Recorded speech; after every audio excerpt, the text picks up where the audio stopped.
This is the Schlage touch keyless door entry that I recently installed. And this is the side without the key entry, but this side demonstrates an issue with this, and I'll show you. If I push down on the handle, I feel some resistance, and then I let up, and the handle stays in that position, and then I have to force it up. Going this way, it's fine, nice spring back, but this direction, resistance down, and then it stays. For reference, I will show you what the other side of this looks like. This is the key entry, and the way it works, if I push on the handle, you notice that the plunger doesn't go in, but if I enter the code, which here, I'll do that.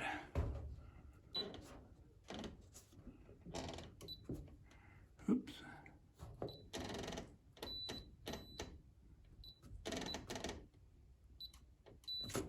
Okay, the light's blinking, and you notice as I rotate the handle, the plunger comes in, the light goes out, and it no longer does. So, it's kind of a convenient thing. Anyhow, I'm going to go through the process of opening up the lock and show you how to fix it so it does not hang up like I just demonstrated. The door latches, or the door latch, has been removed, and you can see the two side halves of it. This side is fine. It functions properly. When you rotate the knob, it returns. The issue is with this side. And in order to repair this, what we're going to do is I'm going to use a number T10 Torx driver, and I'll remove the screws in each corner, and you can see in the middle there's also a screw. So I will set the camera down, remove those, and then we'll move on to the next step. The screws have been removed, and so now let's disassemble this. Let's see if I can do this with one hand. First, this plastic piece can be removed. It essentially just really covers up where the wire goes in. So take that off. All right. Wouldn't you know? I'm going to set the camera down.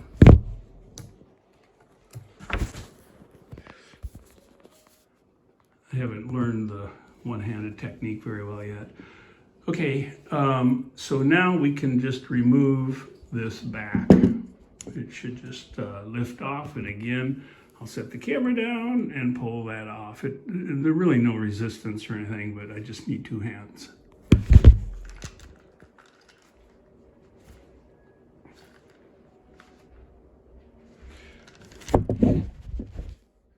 Actually, I said that, I forgot. There is another screw in here. I think it was underneath the plastic, and so I need to take that out.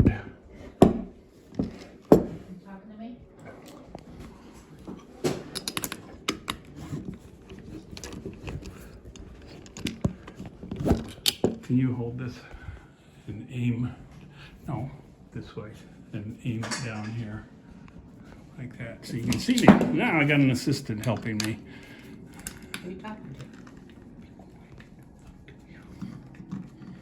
I'm talking to the people that are going to be watching this video.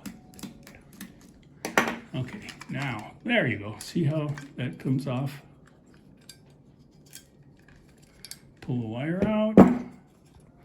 Okay, and here we have the inside.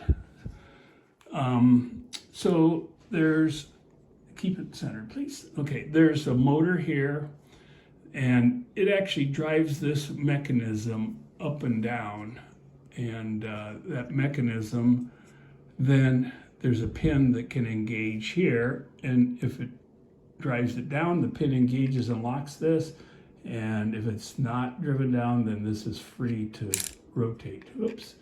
So anyhow, so you can see that. I'll pull this off. You can see the motor actually drives a spring, which it's the helix on the spring that moves this up and down. And then this is the plunger here. I'll see if I can remove that. And one thing I'll warn you about is there's a tiny, tiny spring on that plunger, if you can see that. So be careful, it's easy to lose. Okay, and so this is normally in this position. When it actuates, it drives this down, causing the pin to engage. So let me just see if I can set the pin here.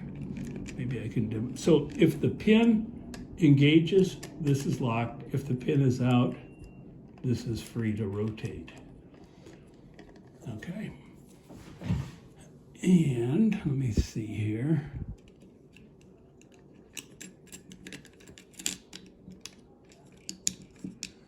Okay.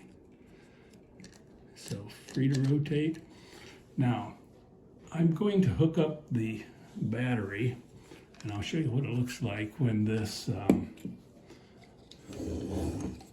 so kind of keep things centered here, what I'm doing. Okay, I plug that in. Let me get the battery here, hold on. Okay, I got it. And I'll hook the battery up. Beep, okay. So what I'm going to do is, you want to watch this mechanism drive here, but it's going to be kind of tricky because I've got to push the code from the other side. So let's come over here with the camera, and I'm repositioning. So there we go. So you can see this mechanism, and I'm going to get around here so I can see to push the code in.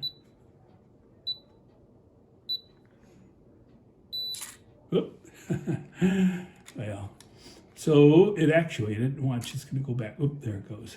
Let me try that again. See if I can kind of hold this in place when it does it, and you can see it maybe a little better. So I'm going to, okay, it's about there. I'm going to hold my finger right here. Oops, that's not right. Okay, cancel that.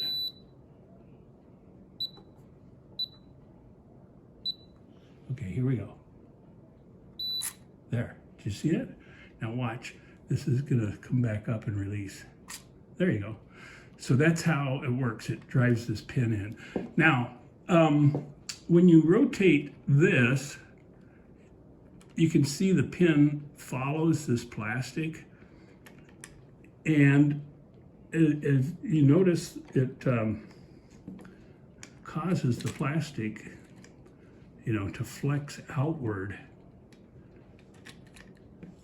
Now, when it's down and you rotate the whole thing, this is more circular and it really doesn't deform it as much.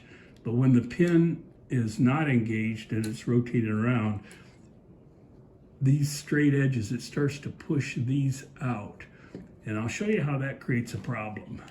So I'm going to take this off, set this aside, and let's look at where this fits in here. So see that little slot? There's some pins here, so that's where this slides up and down along here. And what happens is when this is in this position and the pin slides along here, it has to deform this plastic. So on this side, as it deforms, it follows along nicely and deforms and it's smooth. However, on this side, as it pushes, there's a little bump here. So it hits a place right in here. I don't know if you can see that, where it's, okay, back up a little bit, there. It gets, the plunger puts pressure there and then it can't come back. And the reason is there's a feature that's been molded in, which is this little kind of a square feature here. It sticks out, and that interferes. And so what I'm going to do is I'm going to remove that. And to do that, I'm going to use my Dremel tool, and I'll show you how. I'll just get it started, and then I will finish it up off camera. So this is a little bit noisy. And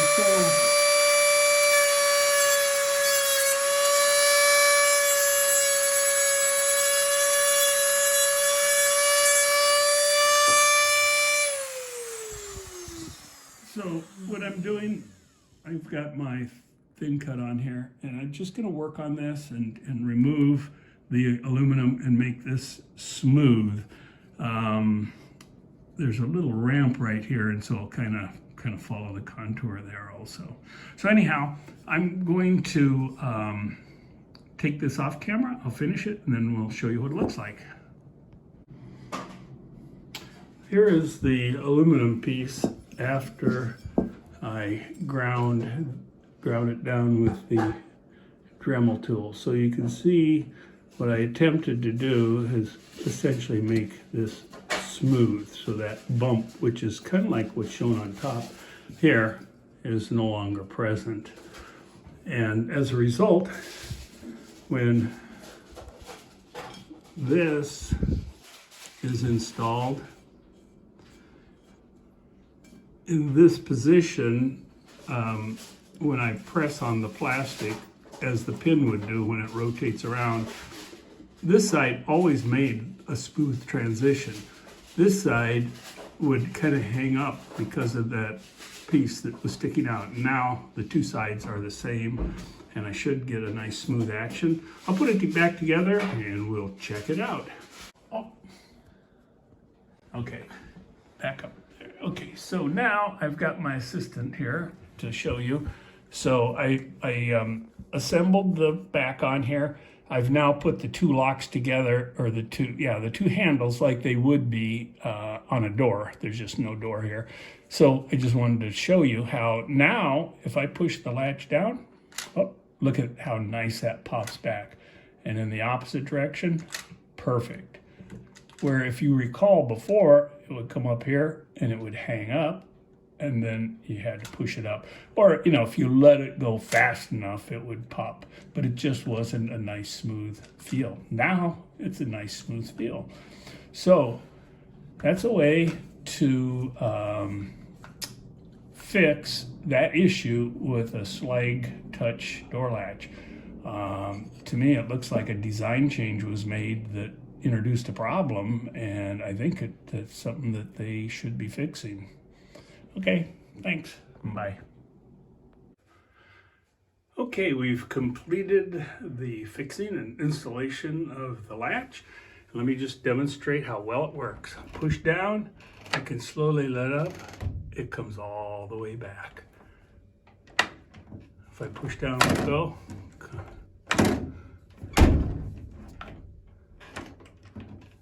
Works perfectly. They're not a drag at all. Whereas before it would drag and hang up. So anyhow, that's how you fix the Schlage touch lock.